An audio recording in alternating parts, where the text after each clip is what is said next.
Now, each week I speak to Leith Van Onselen from macrobusiness.com.au, one of the brightest analysts around economic and financial issues on the planet. He's also chief economist at the MB Fund and MB Super. He's on the line. G'day, Leith. G'day, Luke. How are you? Very well, mate. Nice to be talking to you again. All the action, it seems, around the body politic has moved to the UN. And, of course, before that we had the Prime Minister talk about these 62 to 70% emissions reductions by 2035. Of course, we had China come out this week and say, we might get 10% of peak off by 2035. Well, that's our intent. I don't know how many people believe that. And it was odd to see countries like Australia with a 70% target, responsible for just over 1% of emissions, laud the Chinese for having a 10% target, and they're responsible for 31% of emissions. But anyway, what did you make of all of this? Mate, it just shows you how much of a farce this whole thing is, right? So obviously, we got elbowed 62 to 70% emissions reduction target last week. And as I explained last week, this is going to drive up energy costs. It's going to result in further deindustrialisation of Australia, because with higher energy costs, we're just going to see more of our manufacturing, which has already been decimated, basically move over to places like China that have cheap energy. And it all obviously comes at the same time as we're also exporting masses of coal and gas and things like that to those countries, but we're denying ourselves from using it, which is just nuts. But, this whole China story is interesting, right? So China's obviously the world's biggest carbon emitter. As you said, it accounts for nearly 1/3 to our 1%. And it's also driven, so it actually accounts for 2/3 of the rise in global carbon emissions this century, right? So 2/3 of all the increase in the world's carbon emissions this century have come just from China alone. And China must be laughing at us, mate. So whilst the West and Australia, the West and Australia are basically, going after these massive emissions reduction cuts, they've proposed a puny 7 to 10% target from their peak, which is just absolute crazy stuff. But, there is another inconvenient truth here, Luke, which policymakers and nobody seems to talk about it.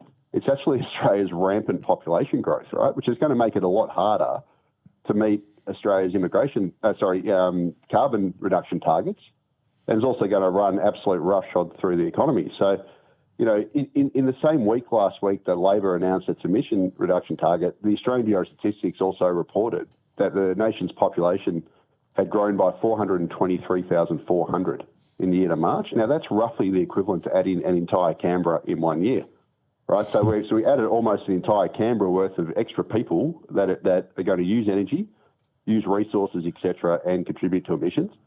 And in fact, in the 4 years to the March quarter of this year, Australia added just under 1.9 million people, which is 7.9% increase. And that's the equivalent of adding an Adelaide and a Hobart in just 4 years.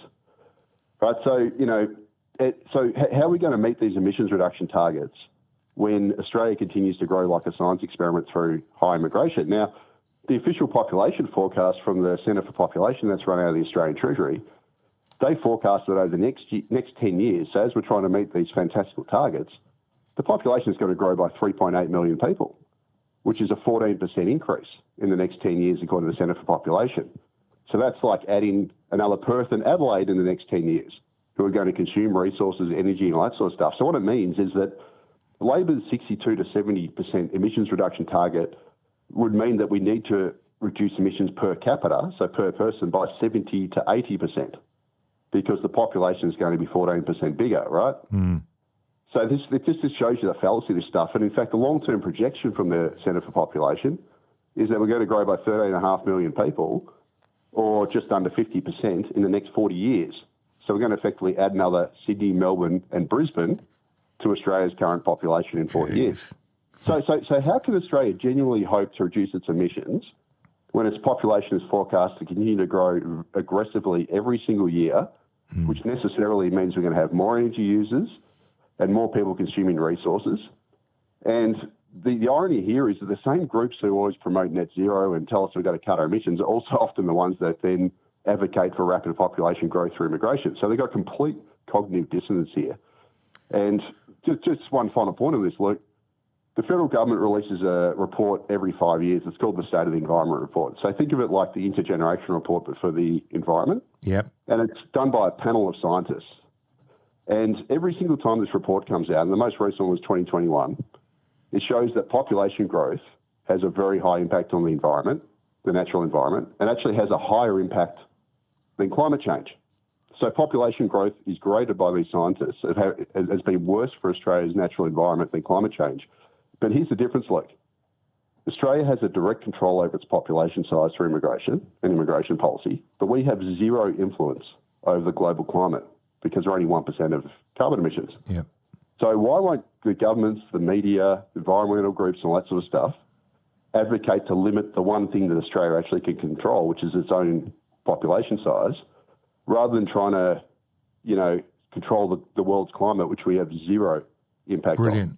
Brilliant. It's crazy stuff, mate. It is. And look, I was watching a teal yesterday who said two remarkable things. One, when the figure of 1% of the world's problem is Australia, she then said, "Oh, that's not the measure; it's per capita."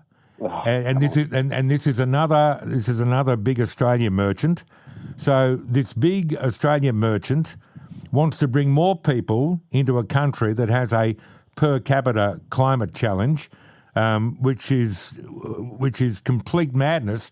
And then this teal went on to say, well, anyway, that 1% figure is not right. When you take into account what we export, we're 10% of the world's problem.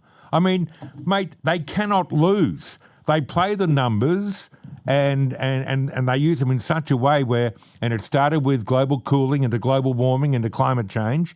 And now, if you use all of what we export, then we're 10%. These guys can never lose. And if there's a drought or a cyclone or a flood somewhere, they can never use, even though we know it's factual that there are less people dying today on the planet, less people today than there were 80 years ago dying from natural disasters. That's just a fact. It's inconvenient, but it's true. And also I'll add that the air quality in advanced countries is actually better now than it was 30 years ago, right? Because we've got catalytic converters in cars, etc. Yeah. And, mate, I remember catching the tram home. I'm in Melbourne, the tram home from school back in the 80s and 90s. And the air quality was terrible on the main roads. Nowadays, we don't have that problem, right? Because cars are cleaner. Everything's cleaner. Like, advanced countries have cleaned up their economies, whereas you go to China and the air's dirty, right? But these imbeciles just keep spouting this rubbish, and all you have to do is go back to the Sunderland Country poem from like 1906. Yes. Yeah. Droughts and flooding plains, mate. It's always been like that here, but they always paint any kind of weather event, no matter what it is. Oh, it's climate change. It's climate change. And the fact of the matter is, this whole notion that you can blame Australia for 10% of carbon emissions is ridiculous, because it's double counting. Right, because the way the whole carbon emissions thing's done is it's measured by the country that consumes the resource. And using that argument, well, then we should export less hydrocarbons, so coal and gas, and just use it ourselves. Because if we're going to count it that way, we might as well do it that way. We might as well do it that way, and then give ourselves uber cheap energy and reliable energy. Yeah, let's do that. Now this week we have a champion. So, mate, who is your champion of this week? So, similar to last week, it's actually Adam Crichton, the chief economist at the IPA, and he used to be a former regular contributor to the Australian. So, a bit like journalist Chris Ullman, who I lauded last week. Adam Crichton did an absolutely brilliant piece in the Australian this week, demolishing the fallacy of Labor's emissions reduction targets. Yeah.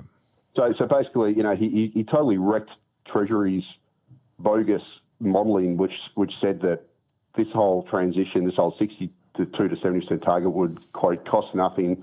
It would be a boon for jobs, growth, incomes and the environment. He just ripped it apart, calling it voodoo economics, and he basically went to all the reasons why. And he also pointed out the point that I've just made on China, that he said that China last year began building 950 gigawatts of new coal power plants. Now, 950 gigawatts sounds like a lot. You don't know what it means. Most people don't know what it means, but that was the highest new level construction of new coal plants in history. And it's also, just last year, they started building 4 times more coal plants than Australia's entire coal fleet. Right, so this just shows you the fallacy. Mate, would you mind just saying that again? So China began building 95 gigawatts of new coal power last year, which is 4 times more than Australia's entire coal fleet. 4 times, just last year. 4 times, just Thank last you. year. And you know, I've said previously, China has about 1,200 coal-fired generators in operation. We've got 18, and they keep building more and more every year. And they've approved that they actually mine 10 times more coal than we do, which they use themselves, and then they buy our coal. And they've actually approved another 1.4 billion tonnes of coal to add to that, which is about 2.5 times what Australia does in 1 year. So they've got to add about 2.5 more than what Australia does in 1 year. They've approved as well. So this whole thing is just an absolute farce here, and we've basically just drunk the Kool-Aid in this stuff, and we're going to destroy our economy. And you know, a bit like Chris Uhlmann cried and just absolutely tore this stuff apart. Yeah, it was excellent. It was fantastic. Yeah. Have a great weekend, my friend. Stay well. Talk to you next week. Yeah, cheers, Luke. Speak next time. Good on you. Bleeth Van Onselen, macrobusiness.com.au.